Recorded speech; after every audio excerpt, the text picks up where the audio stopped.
Thank you for joining us again on another episode of the Command Journey podcast. I am your host, Michael Diamond, back with another wonderful guest. And we want to thank you for listening to us and, of course, watching us, those of you who are either on YouTube or LinkedIn. Thanks for joining us today. So at the top of the show, as we always like to do, we like to let the guest introduce themselves. So I'm going to let our guest here tell you who they are and what they do. Thank you, Michael. My name is Mike Garcia, and I run K-12 for HID. I'm a national director.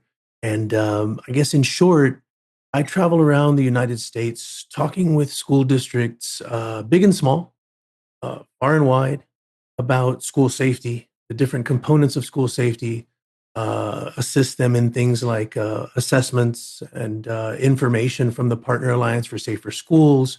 We do a lot of Partner Alliance for Safer School lineups where, the different layers within the Partner Alliance for Safer Schools, they look at what they're currently doing, try to match it up and find themselves a tier that they're sitting at, right? So every school will have a tier associated with themselves, and then we go in there and we line it up with that and say, hey, what do you need to do next?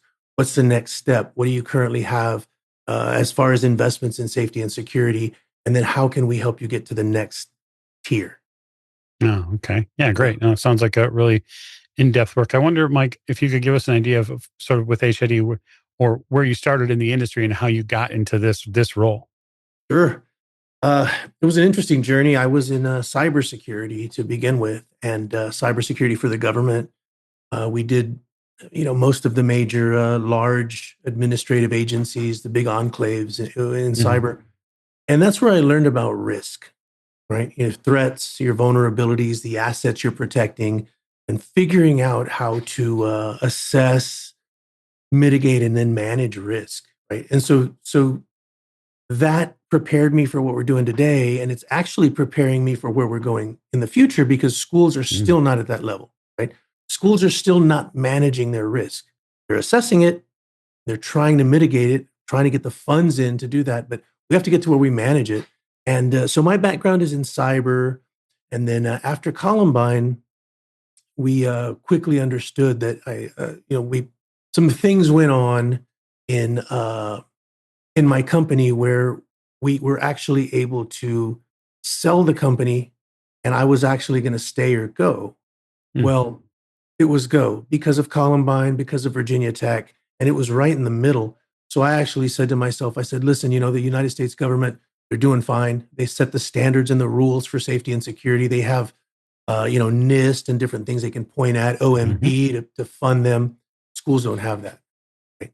So what I'm going to do is I'm going to find my role within the school safety and security alignment, and I'm going to align myself with that and say, hey, let's go to these school districts. Let's try this same philosophy that we're using in the government, and let's see if that works. And it's exactly what was needed. It just takes a long, long time. Think about it. It's been 26 and a half years since Columbine, Yeah. right? And we're no better off than we were back then, maybe a little worse even because of some of the things that happened, like COVID and some of the mental health issues that have come since then, which we learned a lot from. But my background in cybersecurity and risk management, my experience in going into a role with school safety very early on, where you couldn't even spell security if you spotted them the secure. Mm. It was really, really, really hard. And it was hard at the top and it was hard at the bottom because the school safety director role didn't even exist at that point. Yeah. Yep. Funding was non existent. Um, you know, it- I remember one time going into a school district, which turned into an education service center with 40 school districts in it. And they said, hey, you have to listen to this guy. You have Yep. to, you really have to listen to this guy and what they're talking about. And I brought a school psychologist with me. This was 18 years ago, close to 20 years ago. And I brought a school psychologist with me into this education service center in a very large, the largest in Texas. And we're sitting there and we're saying, hey, mental health, school hardening, emergency operations, planning, and reunification. You have to have all of these three things. Here's the mental health piece, behavioral intervention, creating an environment where kids don't have to use violence to express their emotions. Here's Dr. Science to tell you about it, who pretty much invented all this stuff. what we got out of that was laughter, head shaking, saying we don't need mental health in schools. Our assistant principals and our school counselors take care of that. Right. So that was what I had to deal with. And that was 20 years ago. And it was really, really tough, but we never gave up. We just kept on punching. We kept on, educators like to get educated, whether they embrace that or not, it's up to them. But we just kept educating and educating the market till we are where we are right now. And thanks to the efforts of the Partner Alliance for Safer Schools, zeronow.org, and the National Council for School Security Directors, and then larger organizations like the National Council for School Facilities, were taking all of this into a true holistic approach to security, including the building of new schools and what the older schools need to be retrofitted like. So Mm, that's great. That's a great. And lot of work. I'm certain, yes, I'm certain that there's a lot of work, but I'm also certain that the modernization is something that a lot of these school districts can do, even if it is at a slower pace, depending upon budgets. There's always going to be budgetary constraints, but modernization is something that we have been talking about here at Commend for a while. And it is the understanding that while it is advantageous to have a product that can last 20 or 30 years potentially, that does not mean that it is as ready as a newer product is. Yeah. And so I wonder, when you go into these districts and you go into these meetings, how do you start that conversation with them when it comes to educating them and explaining of what the onion layer type of breakdown they need is? Right. So it really all depends on the school, right? If I go in there, and the saying is in our circles is, you've seen one school, you've seen one Mhm. school. They're all Right. different, right? So what we do is we actually ask for their risk assessment first, Hmm. right? Have you done a risk assessment? Um, can we look at that? Do you have a safety committee? Do you have a safety plan? So we try to take everything that they currently have, and that gives us an idea of their understanding, right? Hmm. That's our crystal ball. So here's an example. I went into a school the other day, and you know how they say if you go into a meeting, you sit down at the table and you can't spot the fool, it's you. So I was the fool. I walked into a meeting that I had scheduled with the superintendent, and all of a sudden I had 10 people around the conference room table. And I said, you know what, this is going to be an interesting meeting because it's 10 against me. Hmm. Um, so right away, I flipped the paradigm and I said, hey, before we introduce ourselves, I just need to make sure I have all my notes right. You guys have done a risk assessment, correct? You have a risk assessment on file? Yes, we do. Oh, great. That's awesome. Did anybody here in this room participate in that? Yeah. Actually, they did. My uh, principals participated. My counselor, my deputy soup, kind of just went down the road. And I said, "That's great, awesome. How about your safety plan? You have that? Yes, it's the same people. We all got together. I said, good. You know what? That's great. Can I do your curriculum and instruction plan for next year and your master schedule?" And they looked at me and kind of started laughing and said, well, "You're not qualified, are you?" I said, "Nope, neither are you. Mm. I bet you can teach a kid to read like nobody's business, but it's going to be really, really hard for you to tell me the difference between quantitative and qualitative risk in your school district environment and how to assess it, mitigate, and manage it." And they literally just had blank stares all over. So now that we've got that on the table, let's introduce ourselves and let's get to work. Right. Right. And that's really the approach. But then you can do all the work you want to at that level. And now you have to pass it by the school board, right? They can table just about anything that you put in front of them. And if you get a second vote, and you can table anything you put in front of them. So at that point, my job was educating the governance officials, the school board members, the elected officials all politics is local, at the local political level, educating them on what they needed to do to make sure that their teachers, administrators, staff, and students were safe. And not Hmm. only safe because as of this moment, because risk is dynamic, right? Yes. They say security is a journey, not a destination. You don't Hmm. become secure, you stay secure. And I wholeheartedly believe that. We did that in the government, we did that in the Air Force, we did that in the military. And everything that we did from the standpoint of risk had to do with threats. They change every day. The vulnerabilities change every day. Look at your Microsoft, operating system. Every Tuesday is Microsoft Tuesday. You got to run those patches. You got to do your thing because Microsoft just discovered new vulnerabilities that can be exploited, and your information is at risk. It's the same thing. It's no different in the schools. Yeah. The threats never stop. So, and especially given that every school, every single school environment is different. I had the benefit when I was still working as an integrator to do the access control at the school district that my kids were going to school at.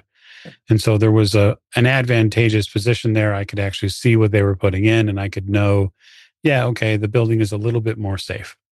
But I don't know that they had a full plan. I don't know that they had all of the things, all of the assessments done. I don't know if that was ever done. Um, and I think the concerning part, probably for some of the people who are listening, who undoubtedly have children or have grandchildren, is they need to know how they can get involved and how they can make sure their voices are heard to ensure that these schools are taking the protective measures. I mean, when you make those recommendations, where do you start? It's interesting when you're looking at the layers of a school system just from the director level, right? So let's look at a school, and I talk about that conference table, and let's sit at the conference table, and let's say you and I are sitting there next to each other, and around us we have all of the directors from the school. Right?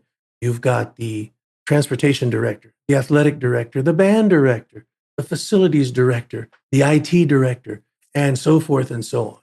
Right? And it just every one of those people have a seat at this table and have something that they have that requires safety and security at their level. Right? The transportation director will come in and say, "Hey, this is what keeps me awake at night."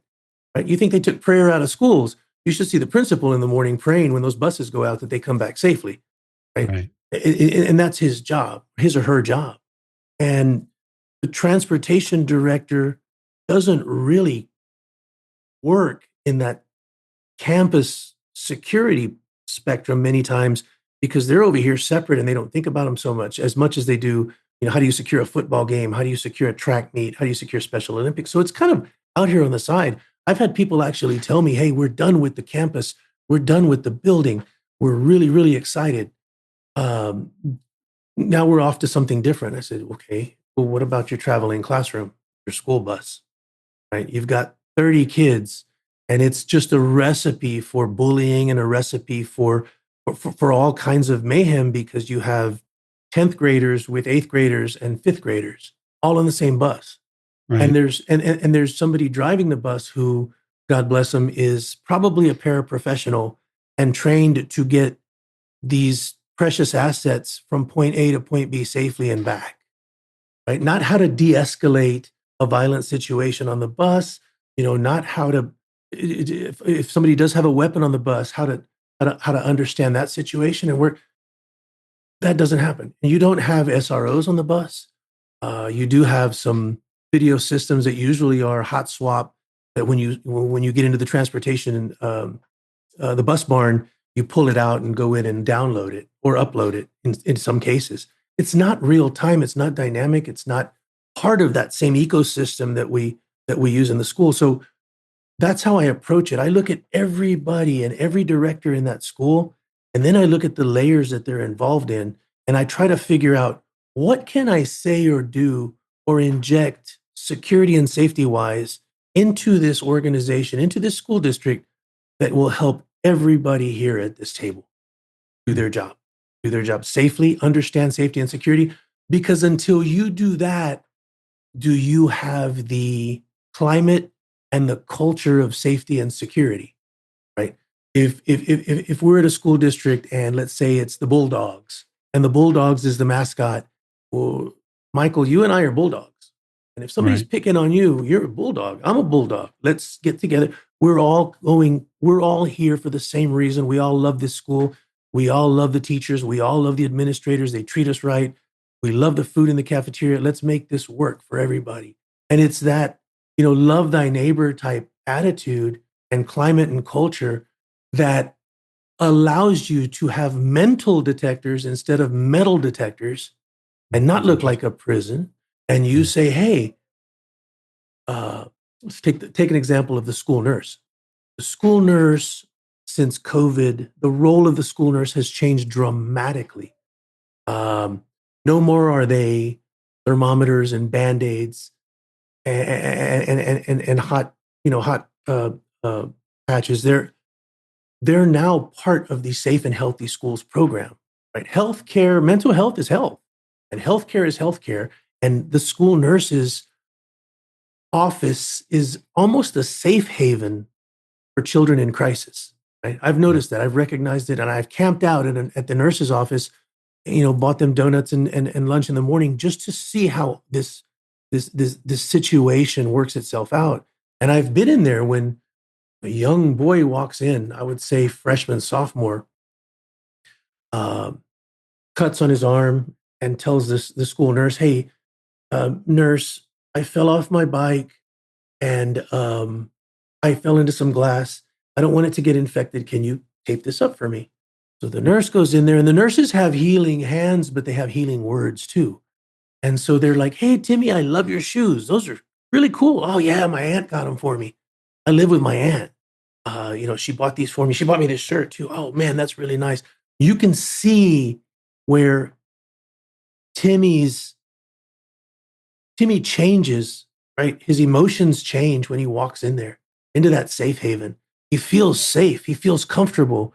And that's what you want because he's the one that's going to tell that nurse, "Hey, nurse, my friend Billy brought a weapon to school, has it in his backpack. He wouldn't show me what it was, but he said he had it. I'm just letting you know because I love you. I love all you guys. I love everyone here, and I love this school. And I'm a bulldog, and I don't want anybody hurt." Right. Now, what the nurse does with that information and how the administrators and the top level of that school relate to it and do the intervention programs, that's key here, right? But Mhm. but for now, that nurse's office being a safe haven, and I was there when I saw it, and it was a true story. And what happened was the nurse uh, took that arm, bandaged it up, and said, "Timmy, come back in the morning. I need to see you so I can bandage it up. I don't want it to get infected. I need to change the gauze." "Okay, ma'am, I'll see you later." And he runs off. Mhm. She looks at me and she goes, "Did you see that?" I said, "Yeah, I did. He's a cutter." "Yeah." I said, "What do you do next? What's your protocol? What programs, what processes and procedures have you established for the escalation of and the intervention?" And she goes, "Oh, we don't have any." I said, "Wow, okay. Well, if I wasn't here, what would you do?" She goes, "I'd probably call, the assistant principal or the deputy soup." I said, "Call him. I'll be a fly on the wall." She calls him. She says, "Hey, sir, Timmy came in here. He showed me his arm. I believe he's doing, self harm." He said, "You know what? Timmy's a liar." I was on the other side of the phone. "Timmy's a Hmm. liar. Timmy loves to lie. He just makes these stories up." Okay. I said, "You know what?" I went like this. I said, "You know what? Hang up the phone. You're not going to, it's done." So she hung up the phone and we started talking about how she can take action on this, how she can make this something that it needs to be and start the process. Because when the federal government isn't giving you the money necessary to do this, and the state government isn't giving you the money necessary to do this, and you don't have your school board and your superintendents really pushing for the people, process, and technology from their fund balance or otherwise to do this, it's up to you, right? And it's really that adult that cares that's going to make the huge difference in that school. And you do this one school at a time. And that's why it's been so difficult. But thank goodness, Michael, that now, we have organizations, like Partner Lines for Safer Schools, Zero Now, even Commend's doing a lot Sure. to assist in making everybody realize that this is a situation that is more than just throwing products at a school district, right? It's more than just training people.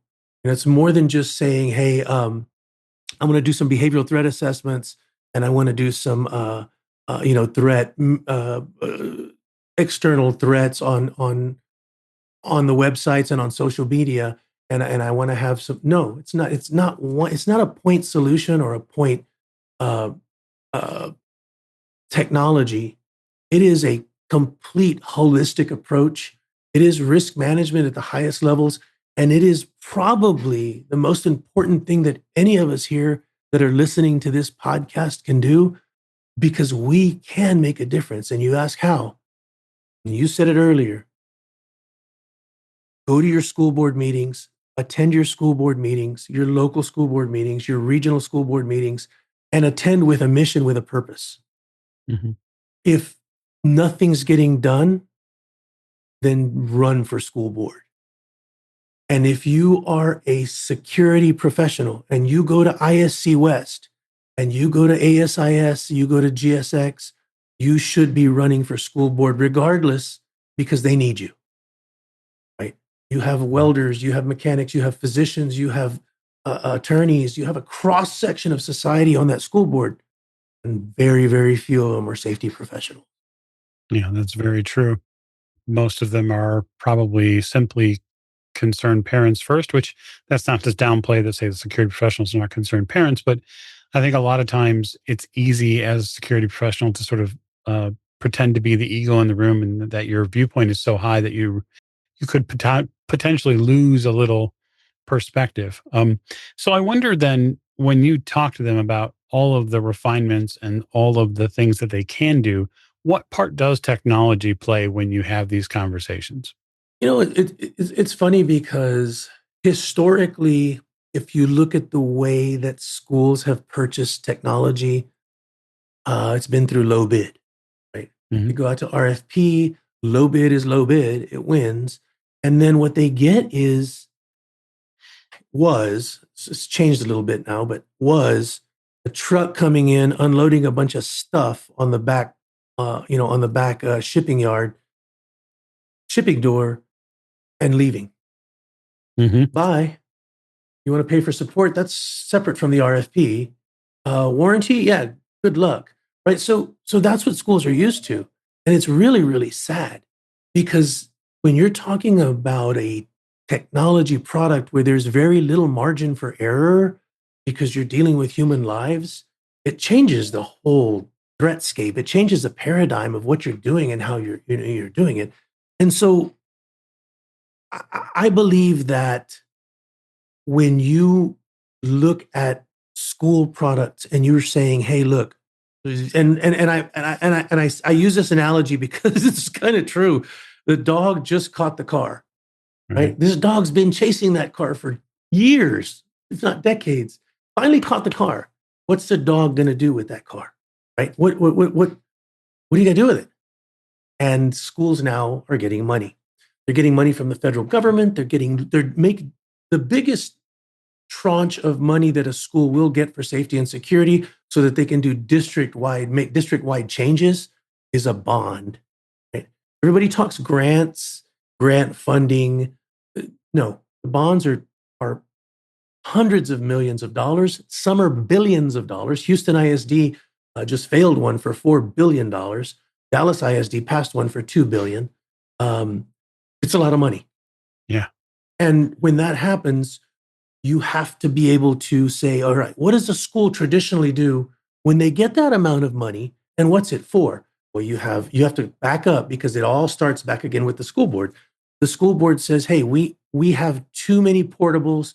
We need to build some schools and replace those portables. We have our ADA is way high. Our average daily attendance, weighted average daily attendance, is higher. We're growing. We're busting at the seams. We have to build. The school board will then call the financial advisor and a bond attorney, and they get to work, right? And they find out when to do this bond, when to go and get the people to vote on it. You don't want to go on an election year because there's uncertainty on the president, right? And so there's Right. so many things that are involved in it. But once you come and you say, hey, how about security? We're building all these buildings. We have all these, is a security. 5 years ago, 10 years ago, you wouldn't see it. Now you do, right? So the dog just caught the car. What's the dog going to do with it? The you're sitting here and you're saying, I need cameras. Okay, how many? 60 for campus. Okay, right. Without a risk assessment, you have to perform a risk assessment, and then Hmm. you inject your funding based on the level of risk, and you do it in an equitable format. It's equity across the district, right? You can't say I'm going to give this high school $600,000 and I'm going to give this one 200,000. You say, hey, my risk assessment has told me that this high school has this level of risk. This high school has this level of risk. This is what we're looking at, and this is how we need to inject it into that high school to have everything up to par and have equitable safety and security throughout the district. It really is a tough, tough job. It's not a one person job, although you do need one person at the top of it who Hmm. reports to the superintendent so that they can make those decisions. But it is a safety committee's job. It is a third party independent verification and validation, IV&V risk assessment that gets the ball rolling with this. And that comes from um, a certified school safety consultant, someone that's been there, done that, has been doing it for decades, understands the risk, understands that a unified platform in a district with the proper doors, the proper PA systems, the proper everything, they have it all lined up in that school district in layers, as you mentioned earlier, is the Right. correct way to do it. And when you can get a school from assessing that risk and then putting the funding, the people, the process, and the technology in place to mitigate that risk. And then you can take the risk that you understand you can't do anything about. You don't have the proper funding. You don't have the right people. You just can't do anything. And you transfer that risk. You can actually get hacker insurance, right? For Oh, your school. If sure. so, you transfer that risk to some other location. If they do manage to exploit it, you can do everything you can not to, and then you manage the risk, right? And you manage it every day. And that's where your school safety director, that's why your school safety director needs to be at least a dotted line to the superintendent. And think of it this way, Michael. Us, we get up, we go outside, we grab the paper, we have our coffee, we go to work, we do our thing, we go shopping, we get some food at the grocery store, we come home. We have our daily grind. And we're Mhm. not really worried about safety and security so much because at one point, the president of the United States and one of his security advisors, one of his generals, sit down every morning with his cup of coffee and they say, this is the state of risk and threats in our nation, right? What's this country doing? What's this country doing? What are these threats doing? What do we have Yeah. here? It is a daily chore. If I were to see a superintendent do that with their school safety director every morning and talk about their risk and talk about the risk assessments and talk about the behavioral threat assessments and talk about which schools are the highest risk and how can we help mitigate that, it would be music to my ears. But we don't think like that because we're busy doing what we were paid to do and trained to do, educate people, educate these children so they can become contributing members of society and giving them positive student outcomes. I dig it. It's great. It's amazing. But Okay. but the So, safety directors are the ones that really, really need to have that morning cup of coffee. yeah, that makes total sense to me. I wonder, as security professionals, if we look as sort of a bit of a final look at this, um, what's the advice for security professionals like us about getting involved with school assessment individuals like yourself or other people that might work in these territories where we can connect with them and say, hey, we have solutions. Let's team up and go to some of these school districts and talk about these risks together. And listen, budgets are what they are, but if the conversation never starts, the end product can never be found. Right. So how do we start these conversations with them? What's a good place to reach out? I think that when you have the National School Board Association, NSBA, right? It's an association and organization for school boards. You have the AASA, the American Association of School Administrators, and you attend those and you say, hey, there is no higher education standard. There is no continuing education classes for safety and security. There is no certificate for a school safety director until now, until the National Council for School Safety Directors did this about 8 months ago, right?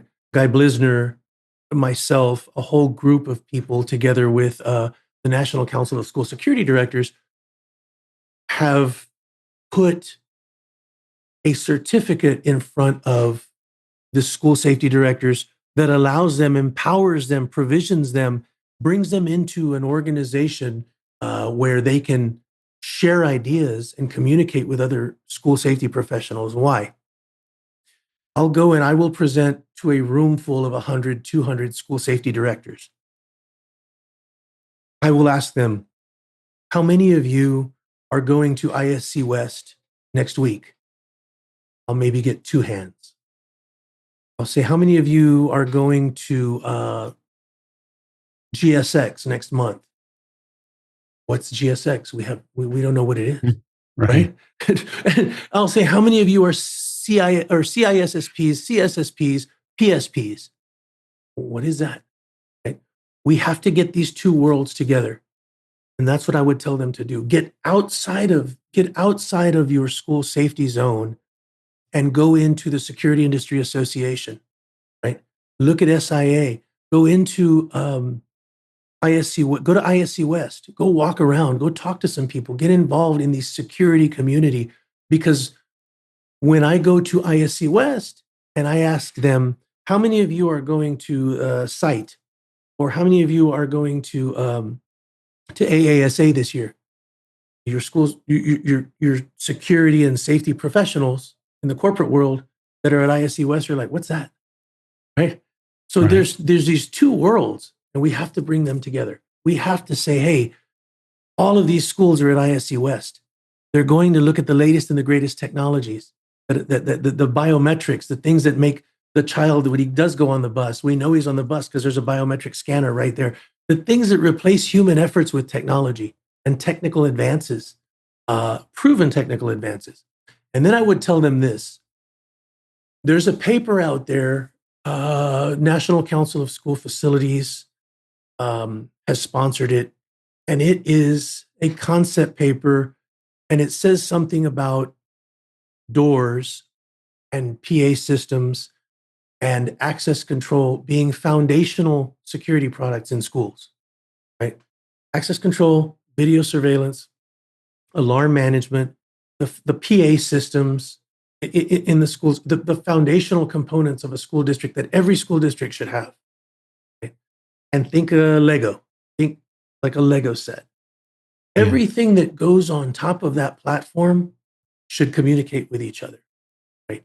Everything that school system buys should communicate with each other, because let's say the PTA lobbies the school board to buy a weapons detection system because they saw it on 60 Minutes.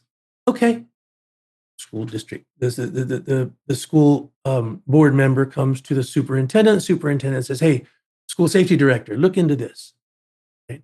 What the school safety director should be able to say at that point is, listen, whatever you people want to put into our current ecosystem is fine. Vape detectors, weapons detection, AI, it's all good, but it must talk to the platform. It must have an open API and SDK to where when you clip it on like a Lego set, it communicates. Here's an example, right? As soon as a weapon is detected in the parking lot, somebody comes out of a car, they pull out a weapon, and they're walking towards a school with it. Your AI is going to pick it up. It's going to say weapon, comes back, human eyes will look at it and say, yeah, okay, yep, weapon. And seconds later, the whole school is locked down. Locked down enough to where it's not even a lockdown, it's a lockout. and that Right. person can now not get into the school. That is unified safety and security. That is saying, hey, I'm buying this, but it's not out there in a stovepipe. It's part of this ecosystem that all works together, all communicates together, and it supplies command, contain, control, and communications, right? Yeah, Within it's the why the entire school district. it's why the communication circle that you have at a school, and really any facility, but at schools especially, is so critical. And it's Yeah, why unified communications, it absolutely. has to be the ground floor of what you build on rather than some lofty goal to get to. Yep. So, Mike Garcia, I want to thank you for coming on the Commend Journey My and pleasure. valuable information. And it was wonderful to have you. Where's the best place to get in touch with you if anybody listening wants to? So you can hit the HID website Hmm. and go to the K-12 section on the HID website. We're there. My email is Michael, Michael .Garcia at hidglobal.com. I'm willing to help with anything. It's to me, it's all about the work. It's all about the mission. Yeah. And I've been doing this for even before there was money for it. And now that there is money for it, we're trying to tell them how to spend it wisely and make the right decisions. And that's all that we do. That's all that we do. We live for this. So thank you for Yeah. having me. And I really Absolutely. appreciate it. And thank you for all the work that you guys are doing. I know we work with you at Yeah. HID and out in the out in the K-12 world. We work with Commend, amazing product, amazing people. We're very happy. Thank you. It's the way I have always thought it is. If there is one thing we can do, we can be provide a safer place for schools and again for kids that go and just want to go and learn Yeah, and get a chance to grow up. And so I think absolutely. it's an honorable mission for sure. And appreciate you and thanks for your time. Thanks, Michael. Talk soon. Thank you.